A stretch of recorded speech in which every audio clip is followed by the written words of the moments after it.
My stepmom always said I'd never be as successful as her real children, so I bought the company she owned. Growing up, Vivian made it crystal clear I was the consolation prize in every possible way. When Dad married her, I was 8 and desperately wanted a mom figure after losing my biological mother to cancer 2 years earlier. Stepmom had 2 kids from her previous marriage, twins who could do no wrong in her eyes. Meanwhile, I couldn't breathe without disappointing her in some fundamental way. Every family dinner was a carefully orchestrated performance where her kids showcased their achievements while I sat silent, learning to make myself invisible. When I made honor roll, she'd mention how the twins made dean's list at their prestigious prep school. When I got into college with partial scholarships I'd worked desperately to earn, she'd remind everyone how her daughter got a full scholarship to Princeton and how her son was recruited by 3 Ivy League schools. When I started my first job at a local accounting firm, grateful just to have steady income, she'd compare my entry-level salary to her son's promotion at his investment banking position that his godfather had secured for him. The comparisons were relentless and surgical, designed to cut deep while maintaining plausible deniability. At family barbecues, she'd introduce the twins as her brilliant children who were destined for greatness, then add almost as an afterthought that I was Dad's daughter from his previous marriage,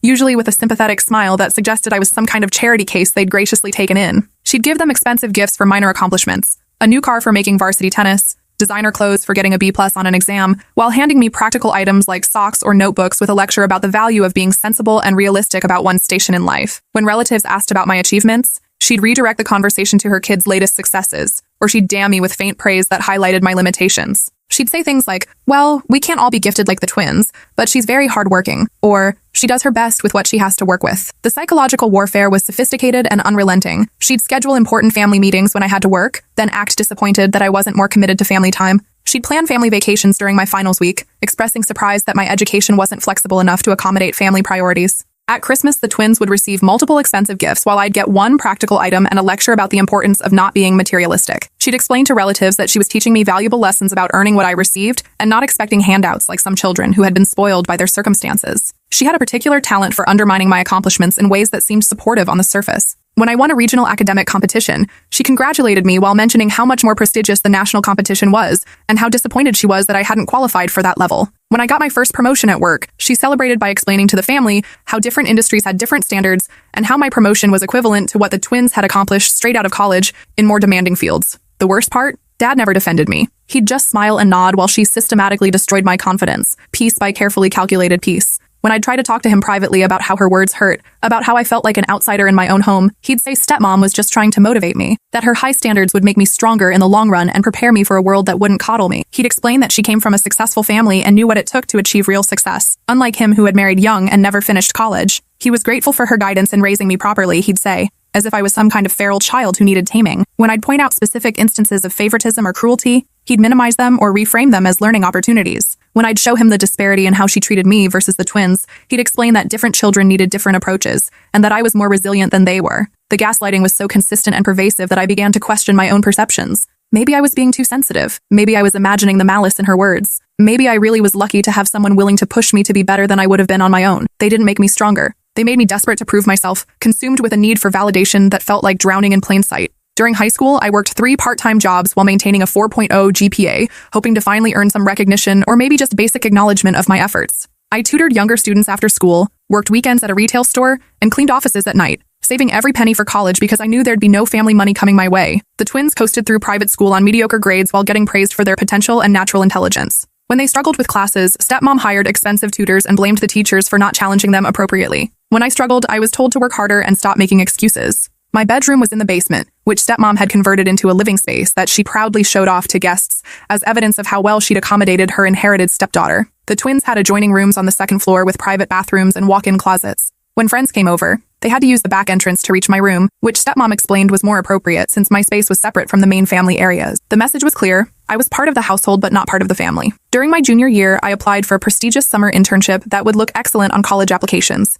When I was selected, stepmom congratulated me before explaining that the family had already planned a summer vacation that I couldn't miss. The internship would have to be declined because family commitments came first. The twins spent that summer at expensive camps and enrichment programs that would enhance their college application. I spent it working at a local restaurant to save money for school supplies. When graduation came, stepmom attended their ceremony with flowers, a professional photographer, and a celebration dinner at the country club. She missed mine because she had a migraine that mysteriously appeared that morning and disappeared by evening when the twins wanted to go shopping. College was 4 years of working multiple jobs while watching my social media feeds fill with photos of the twins at parties, spring break trips, and exclusive events that stepmom funded without question. I ate ramen noodles and studied in the library because my dorm was too noisy, while they posted pictures from expensive restaurants and designer shopping trips. I majored in computer science with a minor in business, choosing practical fields that would lead to stable employment rather than following any particular passion. The twins majored in liberal arts at expensive private schools, confident that their connections would lead to opportunities regardless of their academic performance. During my sophomore year, I developed a software application that helped local businesses manage their inventory more efficiently. I started licensing it to small companies and made enough money to reduce my work hours and focus more on studies. When I told the family about my success,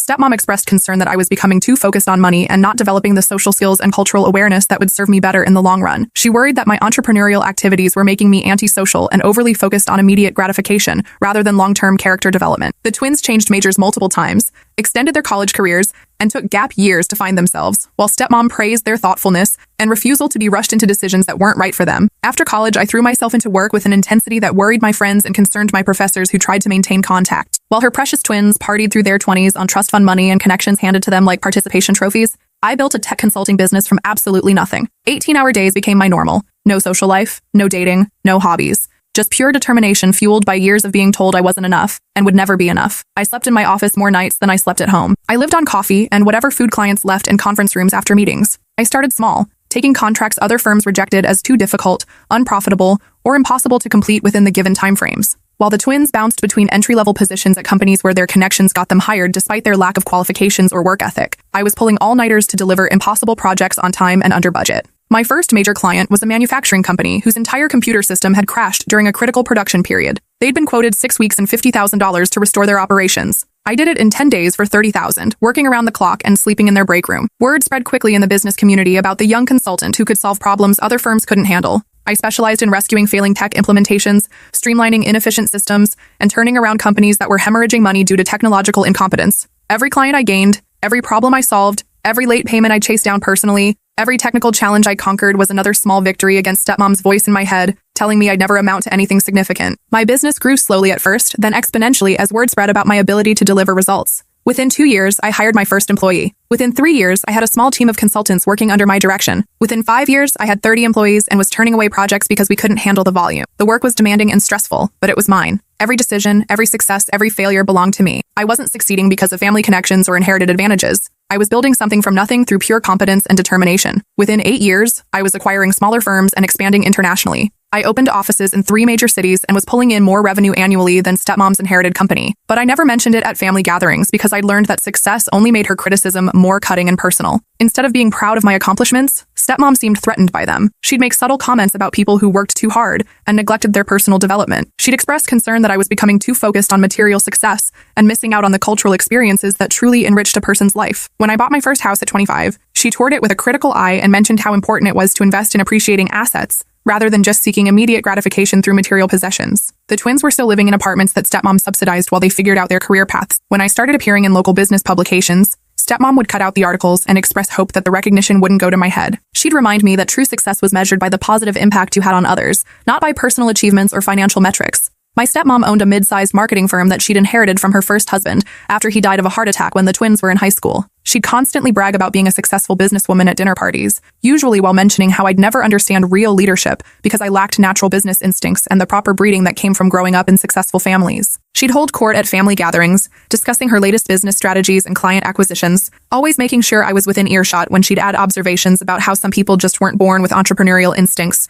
or how success required more than just hard work. It required vision and breeding and connections that couldn't be taught. She'd talk about the importance of legacy and building something meaningful to pass down to future generations, pointedly looking at the twins while explaining how real success meant creating something that would last beyond one's lifetime, not just grinding away at small-scale projects that anyone could do with enough desperation. The company her first husband had built was respectable, but not particularly innovative. They handled traditional marketing campaigns for established local businesses, relying on relationships and reputation rather than cutting-edge strategies or technological advancement. Under stepmom's leadership, the company had remained stable but stagnant. She was risk-averse and suspicious of new approaches, preferring to stick with proven methods rather than adapt to changing market conditions. This conservative approach had served her well during the economic uncertainty of the previous decade, but it left the company vulnerable as the business landscape evolved. 5 years ago, her company started struggling badly, and I watched from the sidelines as her empire slowly crumbled under the weight of poor decisions and stubborn pride. Bad investments in outdated technology that she'd insisted was cutting edge, losing clients to more innovative competitors who understood digital transformation,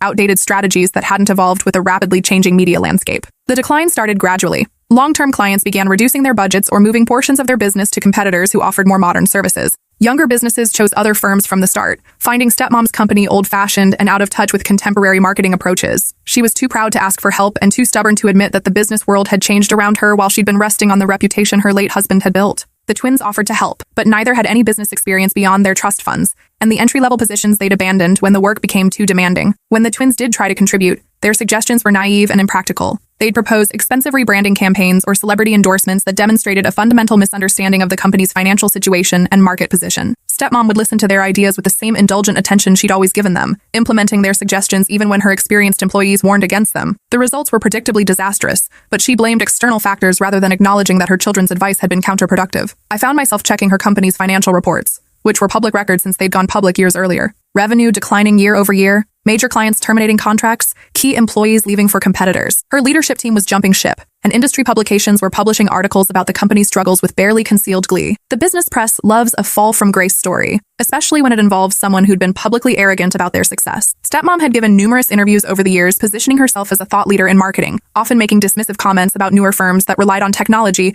rather than relationship building. Those same publications were now dissecting her company's decline with the enthusiasm of vultures circling a dying animal. Former employees were giving anonymous quotes about mismanagement and resistance to change. Competitors were poaching clients with promises of more modern approaches and better results. Part of me wanted to offer assistance, to swallow my pride and extend an olive branch that might finally bridge the gap between us. I had the technical expertise and business experience to help turn the company around. My consulting firm had successfully rescued dozens of struggling businesses in similar situations. But every time I considered it, every time I drafted an email or picked up the phone, I'd remember her voice telling me I'd never understand real business because I wasn't born with the right instincts. I'd remember family dinners where she'd explain to guests that some people were natural leaders, while others were just worker bees who could execute other people's visions, but could never create anything meaningful themselves. I'd remember the countless times she'd dismissed my suggestions or insights, explaining that I lacked the experience and wisdom to understand the complexities of running a real business, rather than just providing technical services to other people's companies. Last month, her business went up for sale after months of increasingly desperate financial difficulties. The asking price was steep for a struggling company, but I'd been preparing for this moment without even realizing it.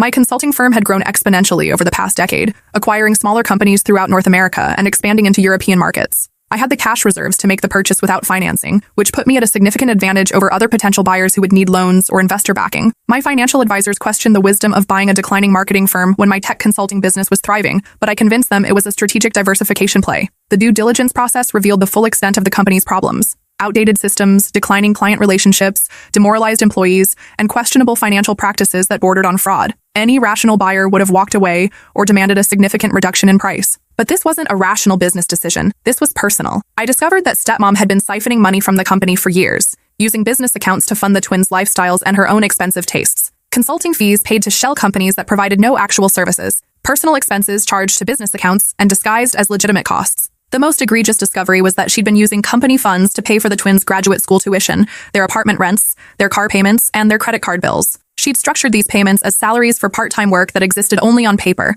When confronted with this evidence during negotiations, her lawyers claimed it was standard practice for family businesses and that the payments were legitimate compensation for the twins' contributions to company strategy and development. I had my forensic accountants document everything meticulously, not because I planned to pursue criminal charges, but because I knew this information would be valuable leverage in the future. When my lawyer called to finalize the purchase after weeks of negotiations and due diligence, I felt something I'd never experienced before. Complete vindication mixed with terrifying power and the surreal sensation that I was living someone else's life. The paperwork was signed yesterday afternoon in a conference room overlooking the city, with lawyers and accountants and financial advisors discussing terms and conditions, while I signed my name to documents that made me the owner of my stepmom's life's work. Today, I'm walking into my new office building to fire my stepmom from her own company, and I still can't believe this moment is finally here. I arrived at 9 a.m. sharp, wearing my most expensive suit, the one I'd bought to celebrate landing my biggest client the previous year, but had never found an occasion special enough to wear until now. The receptionist looked confused when I introduced myself as the new owner, explaining that word hadn't spread through the company yet, and that an all-hands meeting would be scheduled for later that morning. The building itself was impressive but dated,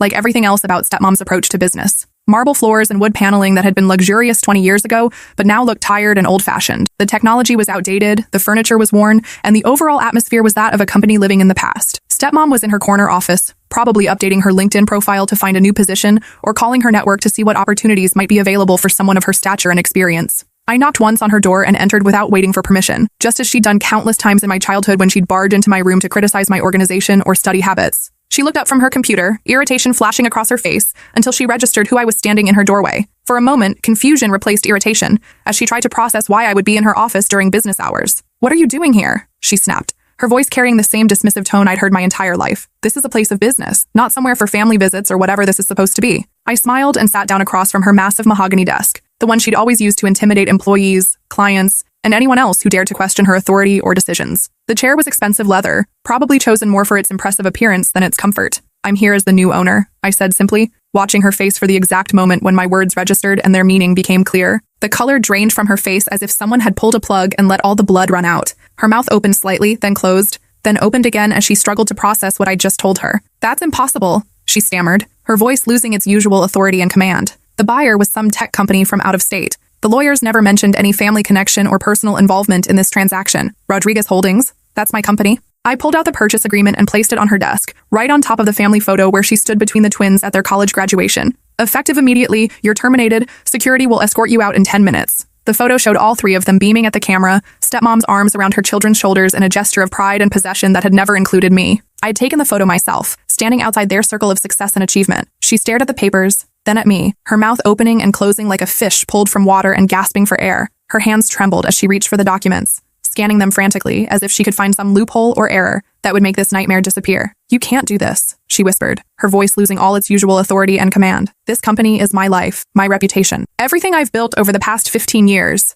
Everything your first husband built," I corrected, leaning back in the chair and enjoying the way she flinched at my words. "You just inherited it and ran it into the ground while taking credit for his vision and connections." Her shock transformed into the familiar rage I'd seen so many times when anyone dared to challenge her version of reality or suggest that she might be anything less than perfect. But this time the rage was mixed with desperation and genuine fear. "You vindictive little brat," she hissed, standing up and leaning over the desk with her hands flat on the surface. "After everything I did for you, after I welcomed you into my home and treated you like my own child, what exactly did you do for me?" I stood up, leaning over her precious desk and meeting her fury with calm determination. "Tell me one supportive thing you've ever said. One time you believed in me. One moment where you treated me like family instead of an inconvenience you had to tolerate." The office fell silent except for the sound of her rapid breathing and the distant hum of air conditioning. She opened her mouth several times as if to respond, but no words came out. For perhaps the first time in her life, she was speechless. That's what I thought. The security team arrived right on schedule. Two professional guards who'd been briefed on the situation and knew to be respectful but firm. They'd worked in corporate environments before and understood the delicate nature of executive terminations.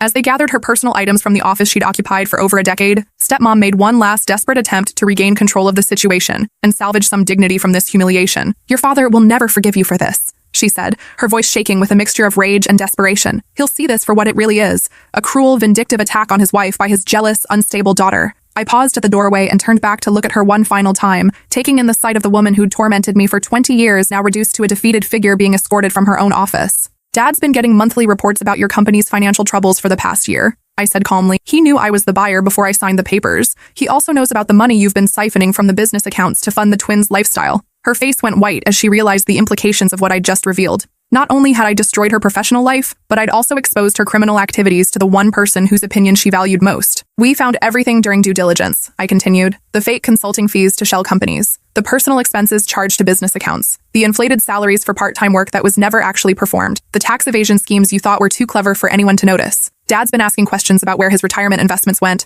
and now he has his answers." As security escorted her out of the building, she kept turning back to stare at me with pure, undiluted hatred, as if she could somehow reverse what had happened through the force of her fury alone. Other employees watched from their cubicles and offices, whispering among themselves about the dramatic change in leadership. 3 hours later, after meeting with the remaining department heads and beginning the process of assessing which employees were worth retaining, Dad called my cell phone. His voice sounded different, older, more fragile, as if he'd aged years in the space of a morning. "Is it true?" he asked quietly, his voice sounding older than I'd ever heard it. "Which part?" "All of it." I took a deep breath, standing in the office that had been stepmom's just that morning and looking out at the city skyline. This was the conversation I'd been dreading and anticipating for years. "Yes, I bought her company. Yes, I fired her. And yes, she's been stealing from you for years." A long pause filled with the weight of 20 years of willful blindness and misplaced loyalty. I could hear him breathing on the other end of the line, probably sitting in his home office surrounded by the life he'd built with stepmom. "How long have you known? About her stealing? 6 months? Since the forensic accountants started their review? About wanting to buy her company? 5 years, since I first realized I had the resources to make it happen. About needing to prove myself? My entire life." Another pause.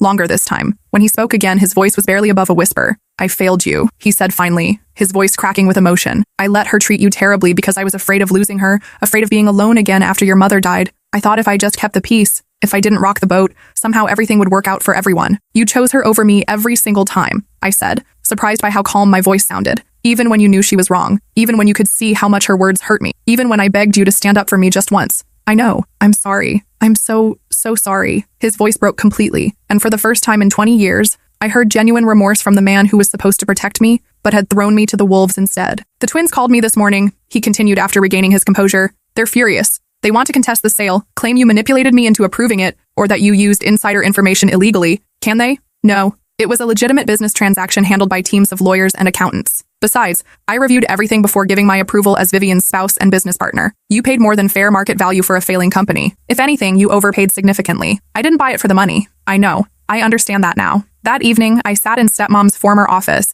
going through files and planning the massive restructuring that would be necessary to save the company. The business could be saved, but it would require completely rebuilding the toxic culture she'd created and updating systems that hadn't been properly maintained in years. Her computer was still logged in, and I spent several hours reviewing her email correspondence from the past year. The picture that emerged was even worse than I'd imagined. Clients complaining about poor service and outdated approaches, employees expressing frustration with management decisions, vendors threatening to discontinue service due to late payments. Most disturbing were the emails between stepmom and the twins, where she complained bitterly about my success and discussed various schemes to undermine my business reputation. She'd even contacted some of my clients, suggesting that my company was unreliable and that they should consider switching to more established firms. My phone buzzed constantly with text messages from the twins, starting with confusion and escalating to threats and accusations. My stepbrother wrote, "You've destroyed our family. Mom's devastated. How could you be so cruel to someone who raised you and loved you like her own daughter?" My stepsister added, "This is psychotic behavior. You need professional help. We're consulting lawyers about having you committed for a psychiatric evaluation. This level of vindictiveness isn't normal."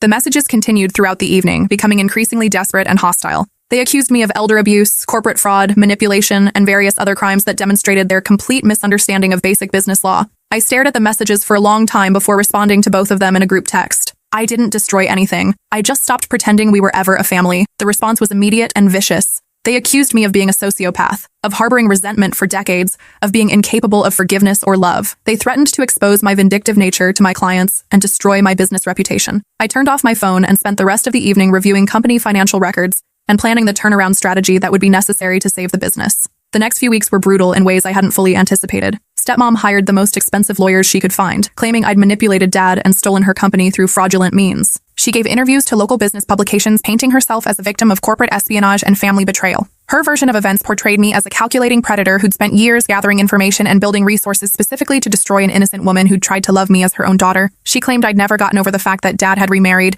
and had devoted my entire adult life to seeking revenge. The twins rallied their extensive social circle, painting me as a vindictive sociopath who'd orchestrated some elaborate revenge plot spanning decades. They started a social media campaign claiming I'd been planning this hostile takeover since childhood, gathering evidence and building resources specifically to destroy an innocent woman who tried to love me as her own daughter. They weren't entirely wrong about the planning part, though my motivations were more complex than simple revenge. I had indeed been building my business with the goal of eventually surpassing stepmom's success, but the opportunity to buy her company had been unexpected. The local business community was split into camps. Some admired my strategic thinking and business acumen, impressed by the audacity of acquiring a competitor and the resources required to pull off such a move. Others whispered about family loyalty and crossing lines that shouldn't be crossed, questioning the ethics of using family connections to gain insider knowledge. Industry publications ran articles analyzing the acquisition from both business and personal perspectives. Some called it a brilliant strategic move that demonstrated exceptional business instincts. Others called it a cautionary tale about mixing family dynamics with business decisions and the dangers of letting personal grievances influence professional choices. The controversy generated significant media attention for my company, which turned out to be largely positive. Potential clients were impressed by the boldness of the move and the financial resources it demonstrated.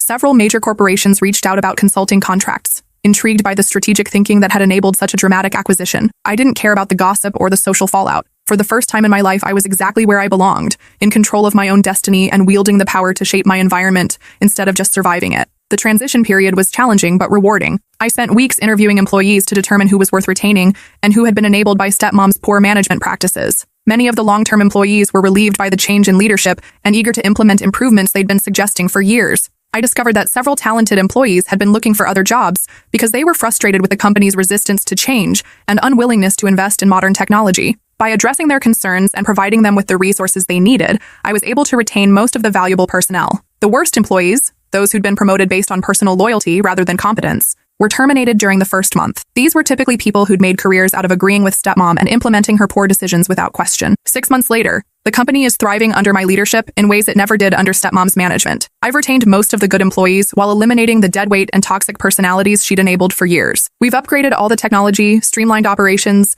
and implemented modern management practices that actually make sense. I've landed 3 major contracts that stepmom could never have secured, partly because of my technical background and partly because clients respect competence over inherited authority. The first was a Fortune 500 company that needed to completely overhaul their digital marketing strategy. The second was a tech startup that needed traditional marketing expertise combined with digital innovation. The third was a government contract that required security clearances and technical certifications that stepmom's company had never bothered to obtain. Revenue is up 40% from the previous year, and we're profitable for the first time in 3 years. Employee satisfaction scores have improved dramatically, and we've received several industry awards for innovation and client service. Former clients who'd left during the company's decline are returning, impressed by the turnaround and the new direction. Industry publications that had written obituaries for the company are now featuring us as a comeback story and a case study in successful corporate transformation. The success is gratifying, but what's most satisfying is knowing that I've created something sustainable. This isn't just about proving a point or getting revenge. I've built a company that provides good jobs for talented people and delivers real value to clients. Last week, I received a letter from stepmom delivered by certified mail. She's working as a junior associate at a small firm across town, a humiliating come down from her previous position as owner and CEO. The job pays less than what I paid my entry-level employees,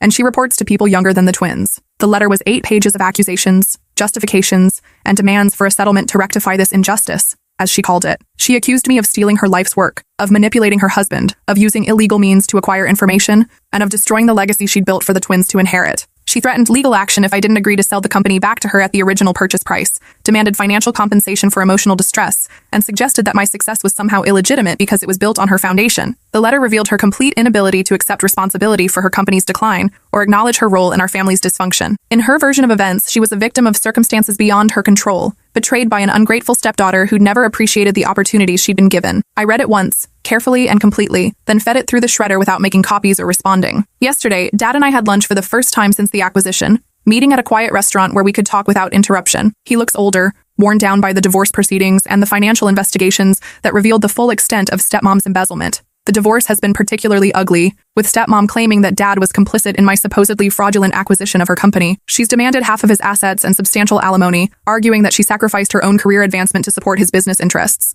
"Do you hate me?" he asked over coffee, his hands shaking slightly as he lifted the cup. "No," I said honestly, surprising myself with the realization. "I hate who I became trying to earn your approval. I hate the years I wasted believing I wasn't good enough. I hate the opportunities I missed because I was too busy trying to prove myself to people who were never going to validate me anyway. But I don't hate you. Can we fix this? Can we have some kind of relationship after everything that's happened? Maybe. But it starts with you understanding that I don't need your approval anymore. I never should have needed it in the first place." He nodded, tears in his eyes for the second time in our conversation. "I'm proud of you," he said quietly. "I should have said that years ago, decades ago. You've accomplished more than I ever dreamed possible, and you did it entirely on your own. You should have said it when it mattered, when I was desperate to hear it and would have changed my entire life path for just a moment of recognition from you. I know. I can't undo that damage, but I want to try to build something new if you're willing." We talked for 2 hours, addressing 20 years of accumulated resentment and misunderstanding. He explained his perspective, how overwhelmed he'd felt as a single father after mom died, how grateful he'd been when stepmom offered stability and guidance, how he'd convinced himself that her strict approach was what I needed to succeed in life. He admitted that he'd seen the favoritism, but had rationalized it as different parenting styles for different children. He told himself that I was stronger and more independent than the twins, that I could handle higher expectations and tougher love. The truth was simpler and more painful. He'd been a coward. He'd chosen the path of least resistance, sacrificing my emotional well-being to maintain peace in his marriage. Every time he'd failed to defend me, he'd made a conscious choice to prioritize his own comfort over my protection. "I appreciate the honesty," I told him, "but understanding your motivations doesn't erase the damage. I spent my entire childhood believing I wasn't worthy of love or protection because the 2 people who were supposed to care about me most treated me as expendable." He nodded, accepting the judgment without argument or excuses. "What can I do now?" he asked. "How can I make amends for 20 years of failing you?" "You can't," I said simply. "Some damage is permanent, but you can start by being honest about what happened instead of rewriting history to make yourself feel better." Over the following weeks, Dad proved surprisingly committed to making amends in whatever limited way was still possible. He gave depositions to investigators about stepmom's financial irregularities, providing evidence that helped build a case for fraud and embezzlement. He testified about the twins' inflated salaries and non-existent job responsibilities, confirming that they'd never actually worked for the company despite being on the payroll for years. Most importantly, he stopped making excuses for stepmom's behavior toward me. When relatives and family friends asked about our situation, he told them the truth about the favoritism and emotional abuse I'd endured. He stopped protecting her reputation at the expense of acknowledging my pain. The twins' reaction to their mother's downfall was predictably self-centered. Instead of examining their own complicity in the family dysfunction or expressing concern for the employees whose jobs had been endangered by their mother's mismanagement, they focused entirely on how the situation affected them personally. My stepbrother lost his apartment when stepmom could no longer subsidize his rent. He'd been working part-time at a gallery, confident that his trust fund would eventually provide the financial security he needed to pursue his artistic interests. With stepmom's assets frozen pending investigation and dad cutting off financial support, he was forced to move back home and find full-time employment for the first time in his life. My stepsister had to withdraw from graduate school when stepmom could no longer pay her tuition. She'd been pursuing a master's degree in art history with vague plans to work in museum curation someday. The program was expensive and prestigious, but provided no practical skills that would lead to immediate employment. Both twins blamed me for destroying their future prospects and forcing them to face adult responsibilities they'd never been prepared to handle. They seemed genuinely bewildered by the concept that their comfortable lifestyle had been funded by stolen money and that they might be held accountable for benefiting from their mother's crimes. 3 months after the acquisition, federal investigators arrested stepmom on charges of embezzlement, tax evasion, and wire fraud. The evidence I'd provided during due diligence had been turned over to law enforcement, leading to a comprehensive investigation of her financial activities. The arrest was covered extensively in local media, with particular attention paid to the family drama that had preceded it. Business publications ran detailed analyses of how family dysfunction had contributed to corporate mismanagement and eventual criminal behavior. Stepmom's mugshot appeared on the front page of the business section, a humiliating end to her carefully cultivated reputation as a successful entrepreneur. The article detailed her crimes in clinical language that stripped away any pretense of respectability or victim status. The twins hired a publicist to manage their image and distance themselves from their mother's criminal activities. They gave interviews portraying themselves as innocent victims who'd been unaware of their mother's illegal behavior and had suffered tremendously from my vindictive actions. Their strategy backfired spectacularly when investigators revealed that both twins had been receiving substantial payments from the company for years, despite performing no actual work. Bank records showed that they'd been aware these payments were irregular and had actively participated in concealing them from auditors. The legal proceedings dragged on for months, generating ongoing media attention that kept the story in the public eye. Stepmom's lawyers argued that she'd been a victim of circumstances beyond her control,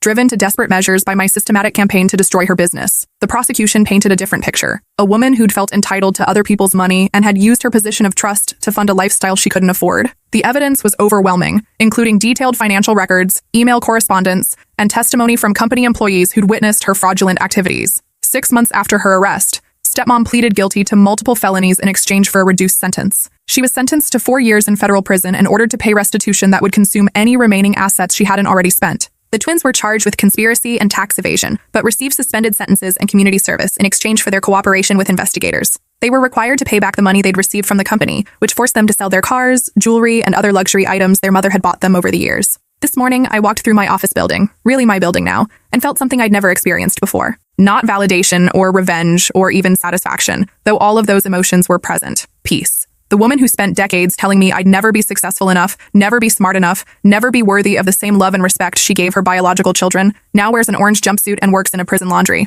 She sees news coverage of my company's continued success from behind bars, watching the business she inherited and destroyed flourish under competent leadership. The twins, who were held up as examples of everything I'd never become, are now working entry-level jobs and living in studio apartments, struggling to rebuild lives they'd never been taught to maintain without someone else's money. They've learned the difference between inherited privilege and earned success, though the lesson came later and more harshly than it needed to. Dad, who chose harmony over justice for 20 years, is finally seeing the true cost of his passivity and the price his daughter paid for his refusal to protect her when she needed him most. He's in therapy now, working to understand how his choices shaped our family dynamics and contributed to the dysfunction that ultimately destroyed his marriage. I didn't buy this company to hurt them, though I won't pretend their suffering doesn't provide some measure of satisfaction. I bought it to finally stop hurting myself. For 20 years, I carried stepmom's voice in my head, telling me I wasn't good enough, smart enough, worthy enough to deserve the same love and opportunities she gave her real children. That voice drove me to work 18-hour days, to sacrifice relationships and health and happiness in pursuit of an impossible standard of success that might finally earn me the validation I craved. Now I know the truth. The validation I was seeking was never available from her. She had no intention of ever seeing me as worthy,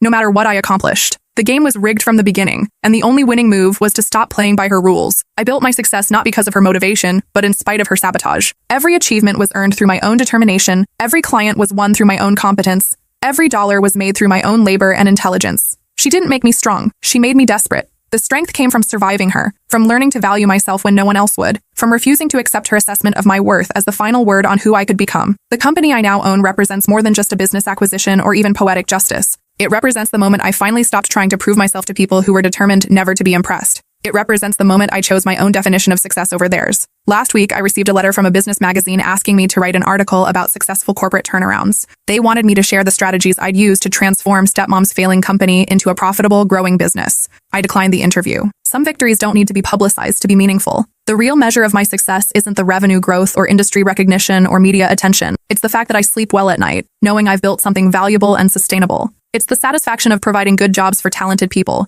and delivering real value to clients who trust my judgment. It's the peace that comes from finally silencing the voice that told me I'd never be enough. Tomorrow, I have a meeting with a potential client who's looking for help with a complicated digital transformation project. It's the kind of challenge I've always enjoyed. Complex, demanding, with high stakes and tight deadlines. 5 years ago, I would have approached this meeting desperate to prove myself, terrified of failure, driven by the need to validate my worth through external achievement. Now I'm approaching it as a competent professional who has something valuable to offer. Win or lose, the outcome won't define my self-worth or determine my identity. That's the real victory. Not buying stepmom's company or exposing her crimes or watching her face the consequences of her choices. The real victory is learning to value myself independently of her opinion. And that's worth more than any amount of money I paid for the privilege of writing this final chapter.